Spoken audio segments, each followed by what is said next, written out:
Well, hey there team, welcome back to the channel and welcome to the overview. Today we're going to be reviewing Metal Eden. Now interestingly, I did a prototype video probably a week ago called The Hype Train on this game. And it's something I'm probably going to do more on the channel. People enjoyed it, it was well received, but generally speaking, it was an opportunity for me to kind of put some good out there into the community and hype people up about games that I'm excited about. And now that I found myself on the other side of clocking through Metal Eden, I've completed the game pretty much in one day. It's not exactly super long. We will talk about this. It's a strange opportunity to be able to compare and contrast my predictions. And what do I think? I think this is better than I actually expected it to be in the first place. This game is fantastic. And while, yeah, I suppose the biggest negative would be that it's relatively short, Steam tells me I've knocked it over in 4.8 hours, call it 5 hours, and that was on the hard difficulty. I think there's an even harder difficulty above it, but it was very chef's kiss as far as the experience and the difficulty. I never got really frustrated. It wasn't brutal, but it kept me challenged every step of the way. But the whole package was really tight, well paced.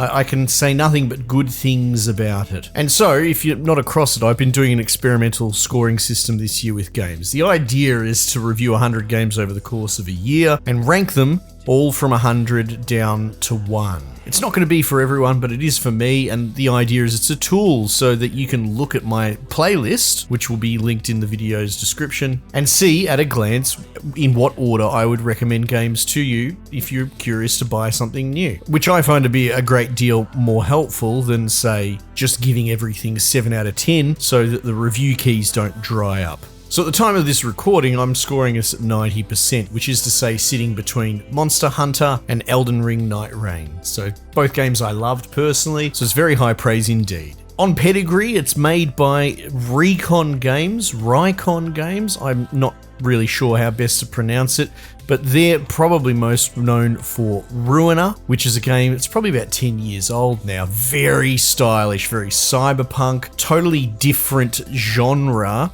As far as the actual mechanics, it's more of a top-down twin-stick shooter, but as I mentioned in the Hype Train video, I will forever remember it because of its dripping theme with that cyberpunk futurism aesthetic, and all of that is here, and I'm just gonna say it, it's even better. Not that it's a pissing contest, but it's more a case of they have built upon what they learnt in the first game. They were already a very cool upstart indie studio with their first project being incredibly thematic and awesome, and this is just even better. So fans of Ruiner that are looking forward to the next game from Rycon should pick this up immediately. I did say it's a different genre, and you could probably best call this indie Doom. We have Doom at home, right? I haven't actually put a whole lot of time into the modern Doom trilogy. Doom 2016 is one that I've been back to multiple times, and I don't know if it's that I bounce off it, but I think I just find myself a little bit busy. I'm not trying to hot take and say there's anything wrong with those games, rather that they have had a knock-on inspirational effect, especially here in this case, right down to having a built-in gimmick system a la the glory kills from Doom. In this, the kind of party trick that you want to do is called armor breaking, and you can do it many different ways, but the real cornerstone of what makes this game tick is the idea of, God, it's going to sound strange saying this, like everyone's robots. I mean, we can talk about that, but the idea is that, you know, human consciousness has been written into these cores, right? They've kind of beaten mortality, or at least the fragility of the human frame. And as such, everything's a robot or a core or whatever you like to call it. They've all got this core, that serves as the beating heart of the robot. And ultimately, on a fairly long cooldown, you can press a button to rip the heart out of your enemies. And from there, you can choose to either consume it. It all sounds very graphic, and it is all kind of graphic, actually. Like for robots getting blown up and destroyed, it kind of seems gory. You can see it in the graphics. Now, I know if you slow it down and have a look at it frame by frame, you know, it's robots and sparks and all that sort of stuff, but they've managed to get that vibe, that grisliness that you, again, would expect if you're a fan of something like the Doom games. But yeah, you rip out their heart and you either consume it for various buffs and bonuses and the ability to melee, doing like an ultra melee that can break armor, or you can throw the heart, in turn creating like an explosion, and depending, you could break armor that way as well. There are upgrades that you can get after each little arena fight, and you slot them into a fairly rudimentary upgrade tree. Think of it as like 3 different areas, and I maxed one out which was pretty much focused on using the cores, but you had other ones like more like mobility or bullet time, ammo drops, health drops, and much like the glory kills, a big part of getting health back is meleeing enemies as well. The early going of the game was quite tough. Like I said, I played on the harder difficulty, and while you're finding your feet and before you really have all the guns, because it is a boomer shooter, there's no real ADS, and it does lean into the whole host of guns that all these Doom-esque games do from the beginning of time, and they're all excellent, great fun. But while you're still trying to find your feet and you only have so many tools in your toolbox, it is kind of tougher, and by the end of it, I was a bit of a runaway freight train once I've figured out how to play and what I liked playing with. You know, I got particularly fond of like a lightning gun and a grenade launcher, very unusual outside of my wheelhouse, but that's to the strength of it. Essentially, you understand how you're supposed to navigate a scenario, which is obviously kill waves of dudes, break armor where possible. Some guns are better against armor, some aren't, but for the most part, trying to get melees in to stagger them, and then super melees with hearts. That's what you really want to do. You wear someone's armor down. They have kind of a green health marker over their head so you can see the number in real time and where it's at, and it turns red if you armor break it temporarily. And if you do manage to actually chip someone's armor away entirely, you can rip out their heart if that thing's off cooldown. Mix that in with, like I said, there's bullet time, there's freeze grenades, and a whole host of different weapons. So it's less about the puzzle box approach that the Doom games, especially the later ones, went into. At least from what I understand, it's a little bit more secondhand. I haven't really played much beyond the first game. And this is more that you understand the systems and you could just brute force chip through armor, but ultimately it's to your advantage to try and engage with that game system. It works excellently. No one weapon feels particularly overpowered, and much like Doom, you can get upgrades for each weapon in turn. So like the shotgun, you can have alternate, either make it so that you can pump it extra so it fires extra shots, or have it that it fires like bouncy ricocheting pellets and darts coming out of the pellets. And you get some pretty radical different guns. You have like a sort of punchy magnum shotgun pistol thing early on, and I unlocked the homing missile component to that, and it just chews through normal ammo, and I found that to be a really good foil for things like flying target. Anyway, gameplay experience was out of control, great fun.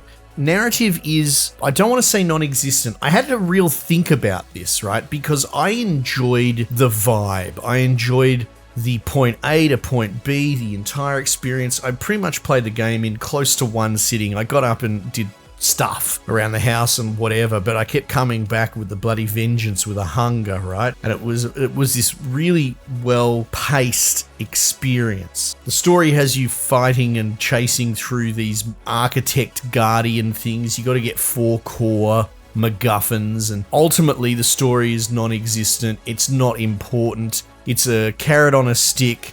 It's a means to an end. It's not so much that it's bad, but more that it's never was the focus of the studio. In fact, going off of the ending, and I don't want to spoil it and all that, it's all very vague, and it strikes me more as maybe an inside, not joke, but more something that probably means more to the developers, like let's say the 4 main developers at the studio, than it will ever mean to you or me. None of this phases me at all because the experience is just so slick and dripping with style, from the environments to the gun designs to all of the cutscenes and the way that they're shot, with very frenetic, in-your-face cutting and clipping and jarring quick shots, and it's very stylish, right? And that made me think about it as well. Like, not all games necessarily need a narrative. They need impetus. They need to make you move from point A to point B. And all this really is a really slick ride where you power scale as you move through pretty environs, and you have some people prattling away in your ear,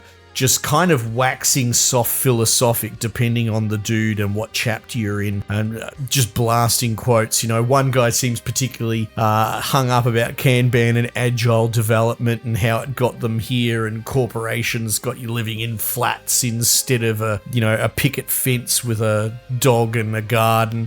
and it's, and you know what, it works, right? And who's to say that this is a bad way to tell a narrative or get a story moving? If I made a game where you were just running gauntlets fighting dudes while some guy just blasts Marcus Aurelius or stoic quotes in your ear, that doesn't sound like a bad game to me. That sounds like a good idea. And further to that, I start thinking about things like, when it is style over substance. Nicholas Winding Refn as a director is someone I really like. You probably would know him most for Drive, and most people, you go, what's the story of Drive? It's like the driver, he drives, right? It's not as important as the experience in and of itself. Think of all the great video game trailers that have had a lasting effect on you. What about that Dead Island one everyone remembers? Probably the greatest video game trailer of all time. But that's all vibe and music and emotions, and it does it all in a couple of minutes. And so, yeah, I find this game more in the realm of awesome music video story, right? A story without an experience that's more of a vibe and more of just a cohesive experience rather than a story. Anyway, look, it sounds like I'm trying to carry water, but it is one of those things I really wrestled with because I loved it,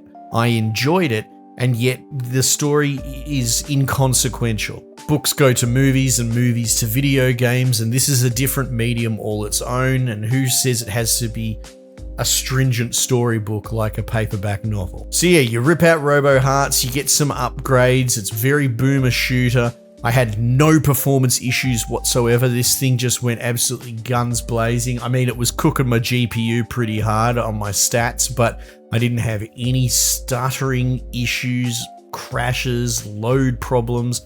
It was perfectly well optimized and ran like you wouldn't believe. Mix that in with all the artistic direction. The biomes are varied enough. You've got a mix between some sort of platforming, zip lining. It's a bit Ghost Runner-like. None of it was ever too taxing. Like, it's not trying to break you, but it is definitely an experience that you're switched on for. And then you've got a little bit of, car traversal as a spear ball thing, sort of tank driving. That's in there a little bit. It's not really used that much. I thought they might actually go into like maybe launching yourself and switching form and doing some hybrid platforming, but that doesn't really happen. So that's more just a bit filler, but it's not bad, but it's there. Oh, I haven't even mentioned the soundtrack. The soundtrack almost, I shouldn't lead with this, it almost disappoints me because it's excellent. It's really good mood, background, ambient music that you would expect in this kind of setting, this sort of Ghost in the Shell setting. In fact, and look, it's a guilty pleasure of mine. I know all the super fanboys of the original Ghost in the Shell anime and all that. I think it's absolute sacrilegious for you to like the Scarlett Johansson modern one, but I like that movie a lot. I go back to it a lot, and the same thing. It is a vibe. It is so beautiful and well realized, and while it might not be the best throwback to the, the books and the anime and the mangas and all that sort of stuff, as a project on its own, maybe with a weak story, that's an actual perfect companion piece to this game and exactly what I'm trying to get at. It is an absolute fever dream vibe experience that is really well polished if you're interested in riding through an experience, a feeling. But to not to get too run away, There's a lot of overtures in the soundtrack. You know, you get the choral voices coming in and that. It's clearly drawing a lot of inspiration from that kind of grungy, electro, cyberpunk type soundtrack that you see in things like 2077, but you can definitely hear a lot of inspirations from Ghost in a Shell. And the reason I said it was disappointing me a little bit is because it never actually really steps from ambient background companion music, which in and of itself is an art. It's very difficult to write good background music doing its job well because no one really notices it then. But you do notice bad music, but it never goes into anthem, right? There's no main theme, there's no earworm or anything like that. And there are moments with the way that the game swells and builds up, and then old mate's getting inspiration on your ear, and you're riding zip lines, and you're ripping out hearts, and your heart's pumping, and you are just absolutely just going for it. And it is such an experience. I kind of wanted the soundtrack to go more. I wanted a theme song to come through and come clear, but if there is one in there, it never really rose above just good, excellent companion music. Anyway, look, that's probably all I've got to really say on it. It's a fantastic experience. You know what? I'll ruminate on the length, right? 5 hours. 5 hours is not very long for a game. I understand that. And they haven't really put the price out there, though I had a look in Steam discussions today, and some people are throwing around $40, which is, you know, American, I assume, which would be what, $60 Australian, 50, something like that. Look, now I don't know. This is all speculation, so we will see. But yeah, that does seem quite steep. However, then I go and look at how long to beat for the Doom trilogy, which I would argue are very close comparisons, and they're AAA. And it looks like it takes 11.5 hours to knock over Doom 1, 14.5 for Doom 2, and the new one, Dark Ages, 14 hours for that. And that's gone for $120 Australian, right? Quadruple A prices here to stay. And I don't know, if this works out to be 50, 60 for around 6 hours, and then Doom the Dark Ages is 14 for double that price, maybe it is appropriately priced. It's going to come down to you and your wallet and negotiating with it. But I can tell you this much. This is an excellent, solid package, and I can't really fault it for anything at all. It knows what it is. It's a great bite of the pie. It's a fantastic successor to their previous game. They've brought their strengths forward and solidified them in theme and vibe. And just the whole experience from start to end was an absolute trip. And that's why I'm scoring it so high, because I just loved it to death. Anyway, there's no need to keep going other than to just waffle and gas it up. Game's good, Scarlet likes, pick it up, or at the very least wishlist it and then grab it at a price point that suits you more appropriately. Anyway, team, might just leave it there for the time being, and I'll catch you guys on the next one.